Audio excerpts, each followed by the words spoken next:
पटना में terror module के खुलासे के बाद से लगातार साजिशों का सच सामने आ रहा है। नई जानकारी सामने आई कि पीएफआई बिहार के अलग अलग जिलों में सेंटर्स बनाकर अपनी साजिश को अंजाम देने की तैयारी में था।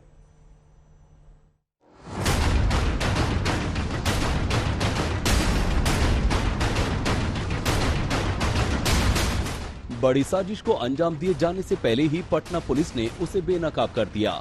उस साजिश के जाल में कैसे युवकों को बरगलाकर फंसाया जा रहा था, कैसे पूरे राज्य में अमन शांति के दुश्मन अपनी साजिशों से पैठ बनाने में जुटे थे। अब इस पर बेहद चौंकाने वाला खुलासा हुआ है।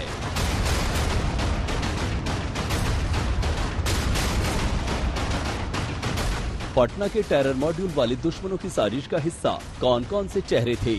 पटना के फुलवारी शरीफ में जिन लोगों की गिरफ्तारी हुई, कैसे वो बिहार को आतंकी अड्डा बनाने की तैयारियों में जुटे थे? ऐसे कई सवाल हैं। पुलिस और सुरक्षा एजेंसियों के लिए अब तक ये सवाल अबूझ पहेली की तरह थे, क्योंकि पहले न तो साजिश सामने आई थी और न ही पीएफआई के ये चेहरे जो आरएसएस और सरकार के खिलाफ जहर उगलकर लोगों को भड़काने में जुटे थे, समाज को बांटने में जुटे थे। आज जो हुकूमत यहाँ पर जिस तरीका से नंगा नाच कर रही है, फिस्ताई हुकूमत जो आरएसएस के इशारों पे काम कर रही है, हम तमाम मुसलमानों को और हिंदुस्तान के तमाम मजलूमीन तबका को एक साथ आकर खड़ा होने की ज़रूरत है। आज पॉपुलर फ्रंट ऑफ इंडिया निशाना है, कल जिस तरह किसान को निशाना बनेगा, इसी तरह करके तमाम लोगों को जो उसके आइडियोलॉजी के खिलाफ आवाज़ बुलंद करेंगे, सबको एक एक करके निशाना बनाया जाएगा। आरएसएस के खिलाफ भड़काऊ बयान देने वाले इस शख्स का नाम है सनाउल्लाह। ये अब पटना पुलिस की एफआईआर में मोस्ट वांटेड है। दरभंगा का रहने वाला सनाउल्लाह बिहार पीएफआई का जनरल सेक्रेटरी है, लेकिन अभी फरार है। फुलवारी शरीफ मामले में इसकी तलाश के लिए पुलिस दरभंगा में छापेमारी की है। एफआईआर में कुल 26 आरोपियों के नाम हैं, उनमें से 6 गिरफ्तारी भी हो चुकी हैं, लेकिन सनाउल्लाह फरार है। दरभंगा का ही दूसरा आरोपी मुश्तकीम भी फरार है।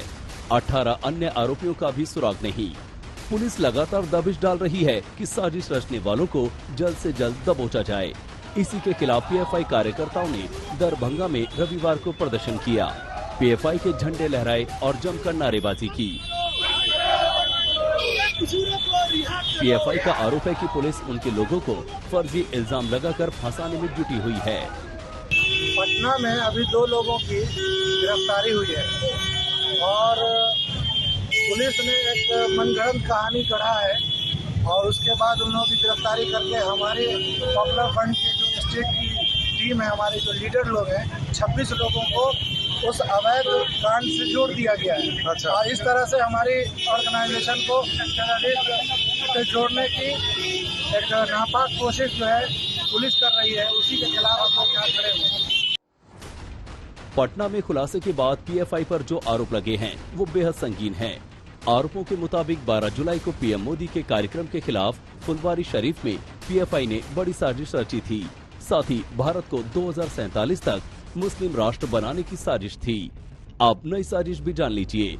मामले में गिरफ्तार अतर परवेज और मोहम्मद जलालुद्दीन ने पूछताछ में एसआईटी की पूछताछ में कई अहम खुलासे किए हैं। पता चला है कि पीएफआई ने बिहार के 15,000 से ज्यादा युवकों को अब तक शस्त्र चलाने की ट्रेनिंग दी है। इस ट्रेनिंग के लिए पीएफआई ने बिहार के 15 जिलों में अपने कैंप ऑफिस खोले थे। पीएफआई ने ट्रेनिंग सेंटर का मुख्यालय पूर्णिया को बनाया था, क्योंकि वहां सीमांचल से बड़ी संख्या में युवक आते थे। आरोपियों के बयान के मुताबिक ट्रेनिंग देने के लिए बेरोजगार और अनपढ़ युवकों को पीएफआई टारगेट करता था, उनका ब्रेन वॉश किया जाता था। फुलवारी शरीफ टेरर मॉड्यूल की जांच में जुटी एसआईटी ने पूर्णिया में भी छापेमारी की है। वहां से एक रजिस्टर हाथ लगा है, जिसमें ट्रेनिंग लेने वालों के नाम और नंबर मिले हैं। एसआईटी सूत्रों के मुताबिक पीएफआई के बैंक अकाउंट में करीब 90 लाख रुपए के ट्रांजैक्शन के सबूत भी मिले हैं।